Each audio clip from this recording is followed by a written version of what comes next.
जय श्री कृष्णा। राधे राधे। आज हम आपको दक्षा माता की व्रत की कहानी कहते हैं, जो इस प्रकार है। एक सास बहू थी। बहू का पति विदेश था। एक दिन सास ने बहू से अग्नि लाकर भोजन बनाने को कहा। बहू गांव में अग्नि लेने गई, पर किसी ने उसे अग्नि नहीं दी और कहा कि जब तक दशा माता की पूजा न हो जाएगी अग्नि नहीं मिलेगी। बहू खाली हाथ घर लौट आई और सास से कहा कि गांव में दशा माता की पूजा है, इसलिए कोई अग्नि नहीं देता। शाम को सास अग्नि लेने गांव में गई। तब स्त्री ने उससे कहा कि सवेरे बहू आई थी, परंतु हमारे यहाँ पूजा नहीं हुई थी, इसी कारण अग्नि नहीं दे सकी। सास अग्नि लेकर घर के दरवाजे तक पहुंची ही थी कि एक व्यक्ति बछड़ा लिए आया और उसके पीछे ब्याई कलोरी गाय थी। उससे पूछा कि यह गाय क्या पहलौटी ब्याई है? आदमी ने कहा, हाँ, बछड़ा है।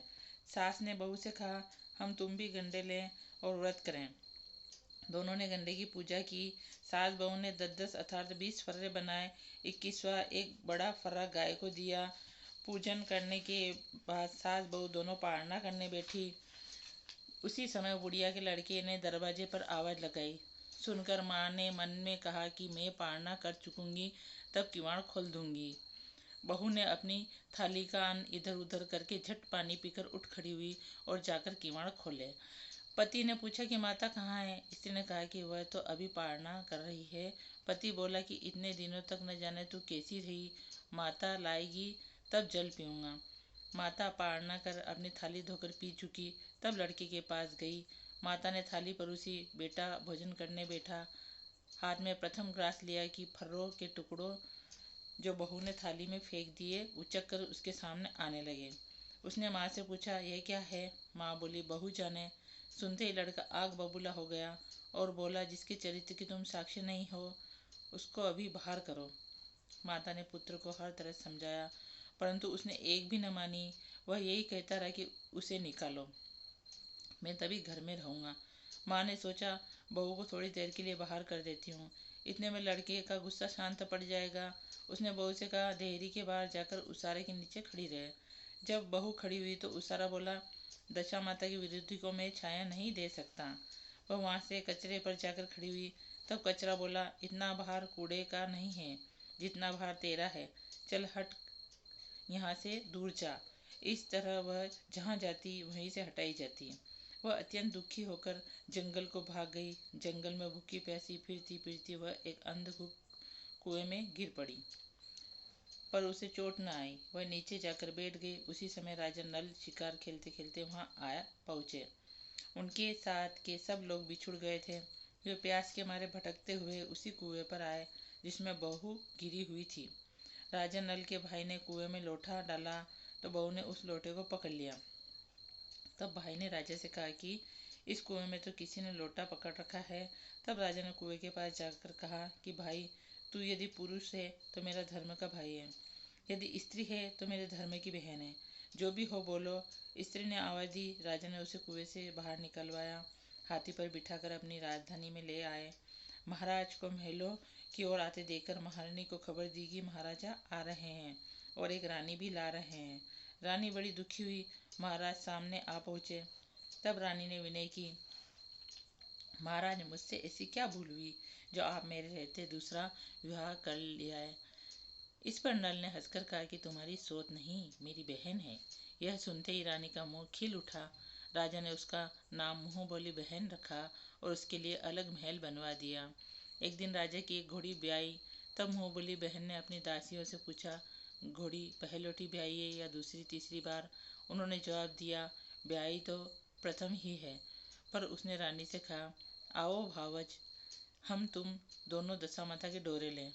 रानी ने पूछा, किसके डोरे और कैसे डोरे, सो मुझे समझाओ। तब वह बोली, दशा माता के व्रत का यह नियम है कि पहले पहल जब गाय या घोड़ी या स्त्री का प्रसव सुने तब डोरा लेकर व्रत आरंभ करे। 9 व्रत करने के बाद 10वें दिन उस डोरे का पूजन करके विसर्जन करे। इसी के साथ उसने उसको पाड़ने के नियम बतलाए। तब रानी बोली, ननंद, यह कैसा व्रत है? ननंद बोली, भाभी, मुझे जो चाहो सो कह लो, परंतु व्रत के संबंध में कुछ मत कहो। मैं इसी व्रत के कारण मारी मारी फिरी और तुम्हारे देश में आई हूँ। ऐसा कहते हुए श्रद्धापूर्वक डोरा लिया। 9 दिन तक 9 व्रत किए, 9 कथाएं कही। 10वें दिन विधि विधिवत पूजन किया, गोला फर्रा बनाए और शाम को पारणा करने बैठी। उसी समय उसके पति को कुछ अनायास प्रेरणा सी हुई और वह अपनी माता से आज्ञा लेकर स्त्री का पता लगाने निकला। घूमता फिरता राजा नल की राजधानी में अपनी स्त्री का पता लगाने लगा। एक कुएं पर उसने औरतों को बातें करते सुना। एक बोली, राजा हाल में मुंह बोली बहन लाए हैं, वह बड़ी ही सुंदर है, आजकल उसी का किया हुआ सब कुछ होता है। दूसरी बोली, वह जैसी सुंदर वैसी धर्मात्मा भी है, जो उसके दरवाजे पर जाता है सादर इच्छा भर भिक्षा पाता है।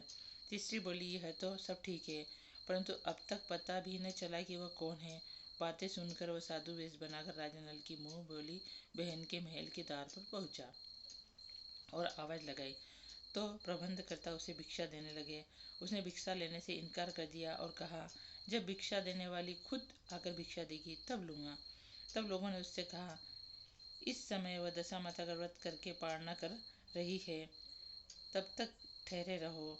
वह चुपचाप बैठा रहा। पारणा कर लेने के बाद वह मुट्ठी में मोती भरकर लाई, परंतु पति को पहचान कर मुस्कुराती हुई लौट गई। दोनों ने एक दूसरे को पहचान लिया था। रानी ने नंद को मुस्कुराते हुए देखकर पूछा, आज इस परदोषी को देखकर हंसी हो, इसका क्या कारण है? उसने उत्तर दिया, वह तो हमारे ही घर वाले हैं। रानी ने राजा से कहा, तुम्हारी मुंह बोली बहन के घर वाले आए हैं। राजा ने कहा, उनसे कह दिया जाए कि घर जाकर वहां से अपनी हैसियत से आए, तब मैं बहन की विदाई करूंगा। वह वापस चला गया। उसने माता से कहा, तुम्हारी बहू राजा नल के यहाँ उसकी बहन होकर रहती है, नियम धर्म से दिन बिताती है। तब माता ने आज्ञा दी कि तुम उसे ले आओ। वह डोली कहार आदि के साथ फिर से राजा नल के नगर में गया।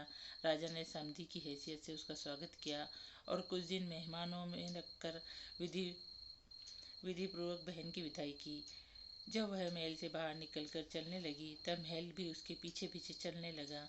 रानी बोली, ननद जी तुम चली और मेरा महल भी ले चली, जरा लौट कर पीछे की ओर देखती जाओ।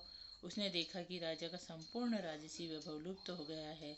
वह स्त्री तो अपने पति के साथ जाकर आनंद से रहने लगी, परंतु राजा नल का यह हाल हो गया कि वे दोनों कमली कतरी ओढ़े फिरने लगे। तब राजा नल बोले, रानी, जहाँ राज किया वहाँ इस दशा में नहीं रहा जाता है, इसलिए यहाँ से जाना ही उचित है। रानी प्रतिव्रता थी। राजा रानी दोनों महल से निकल चल दिए। चलते चलते एक गांव के पास पहुँचे। वहाँ बेर के वृक्षों में अच्छे बेर लग रहे थे। राजा रानी दोनों भूखे थे। वे बेर बीनने लगे, परंतु बेर लोहे के होते जाते थे। इसी तरह से राजा और रानी जो वस्तु हाथ से छूते थे वही कंकड़ पत्थर इत्यादि होता गया। राजा रानी आगे बढ़े। रास्ते में उन्हें एक बनिया मिला। उसने राजा नल को पहचान कर राजा रानी को आटा दिया। वे आटा लेकर एक नदी के किनारे गए। वहाँ रानी भोजन बनाने लगी और राजा स्नान करने लगा। रानी ने रोटियां सेक कर रखी। जब राजा आए और भोजन करने बैठे तब रोटियां ईंट हो गई। राजा रानी वहाँ से चलकर अपनी मुंह बोली बहन के यहाँ गए। बहन ने सुना कि उसके भाई भौजाई आए हैं। उसने पूछा कि कैसे आए हैं, तो सुना कि लटके चिथड़े आए हैं और कैसे आए हैं। यह सुनकर उससे बड़ी लज्जा आई। उसने उन्हें एक कुमार के यहाँ ठहरा दिया। शाम को थाल सजाकर बहन खुद भावज से मिलने गई। उसने सामने थाल रखा तो भावज ने कहा, इस थाल में जो कुछ भी हो कुमार के चक्के के नीचे रख दो और चली जाओ। वह थाल का सामान चक्के के नीचे रखकर चली गई। थोड़ी देर में राजा ने रानी से पूछा, बहन आई थी? रानी ने कहा, आई तो थी, पर जो कुछ लाई थी मैंने उसी चक्के के नीचे रखवा दिया है। राजा ने देखा, कंकड़ पत्थर के सिवा और कुछ भी नहीं था। राजा समझ गया कि वह सब कुदशा है। वे चलकर अपने मित्र के घर गए। मित्र ने सुना कि उनके मित्र नल आए हैं, तो उसने पूछा, कैसे आए हैं? उन लोगों ने कहा, कमरी ओढ़े कथरी बिछावे, मांग मांग कर खाना खावे, ऐसे आए हैं। मित्र ने दुखी होकर कहा, कोई हानि नहीं, जैसे आए आखिर मित्र है, उनको महल में ले आओ। मित्र ने बड़े आदर भाव से उनका स्वागत किया, भोजन कराया और एक कमरे में उनके सोने के लिए पलंग बिछवा दिया। उस कमरे में खुटी पर 9 लाख हार टंगा हुआ था। आधी रात के समय राजा सो गए थे। रानी ने देखा कि हार वाली खुटी के पास वाली दीवार में एक मोर का चित्र बना है। वह हार को धीरे धीरे निगल रहा है। रानी ने राजा को जगा कर यह दृश्य दिखाया। तब राजा ने कहा, यहाँ से भी चुपचाप भाग चलना चाहिए, नहीं तो सवेरे चोरी का कलंक लगेगा। राजा रानी दोनों रात को उठकर भाग चले और एक अन्य राज्य की राजधानी में पहुंचे। वहाँ सदा व्रत दिया जाता था। राजा रानी भी गए। उस समय सदाव्रत बंद हो चुका था। वहाँ के अधिकारियों ने कहा, वह लोग न जाने कहाँ से अभागे आए हैं, मुट्ठी मुट्ठी चने दे दो। इस प्रकार अनादर और कुवाच से दान लेना अस्वीकार करते हुए राजा रानी बोले कि ऐसी कंजूसी है तो सदावत देने का नाम क्यों करते हो। इस पर दानाध्यक्ष ने कहा, राजा को कंजूस कहते हो, इनको हवालात में बंद कर दो। इस तरह राजा रानी दोनों को कोठरी में बंद कर दिया। जिस कोठरी में राजा रानी कैद थे उसी के सामने से आम रास्ता था। एक मेहतरानी राजा की घुड़साल को पार हो उसी रास्ते निकला करती थी। एक दिन वह बहुत देर से निकली। तब रानी ने उन्हें पूछा कि आज तुमने इतनी देर कहाँ लगाई। वह बोली, आज राजा की घोड़ी पहली बार ब्याई है। रानी ने पूछा, क्या बछड़ा हुआ है या बछड़ी। उसने जवाब दिया, बछड़ा हुआ है और अच्छी साइज में हुआ है। तब रानी ने राजा से कहा, एक बार मैंने तुम्हारी मुँह बोली बहन के डोरे का अनादर किया था। उसी दिन से हमारी दशा बदल गई है, इसलिए आज मैं दशा रानी का डोरा लेती हूँ। राजा ने कहा, यहाँ पूजा की सामग्री कहाँ से आएगी। रानी ने कहा, वही दशा रानी सब कुछ करेगी। तब 9 तार राजा की पाग से वह एक तार अपने आंचल का लेकर रानी ने डोरा बनाया। वो उसी समय से व्रत ठान लिया। थोड़ी देर में राजा खुद घोड़ी का बछड़ा देखने के लिए उसी रास्ते से निकला। राजा ने नल दमयंती को कोठरी में बंद देखकर पूछा कि ये लोग कौन हैं और किस अपराध के कारण यहाँ बंद है। पहरेदारों ने कहा कि ये लोग भिक्षा लेने आए थे, आपको गालियाँ देते थे, इसी कारण इन लोगों को कैद करा दिया था। राजा ने कहा कि यह तो इनका कोई अपराध नहीं है, इनको संतुष्ट करना चाहिए, इनको अभी कैद से बाहर निकाल दो। राजा की आज्ञा अनुसार उसी समय नल दमयंती दोनों कोठरी से बाहर निकाले गए। राजा उनके पाँव में पद्म और माथे में चंद्रमा का चिन्ह देखकर पहचान गया कि ये राजा नल और दमयंती है। तब उसने विनीत भाव से क्षमा प्रार्थना की और उन्हें हाथी पर बिठाकर अपने महल में ले गया। कुछ दिनों बाद राजा नल पूरे सज धज कर अपनी राजधानी की ओर चले। पहले वे अपने मित्र के यहाँ गए। मित्र ने राजा नल के आने की खबर सुनकर पूछा, मित्र कैसे आए हैं।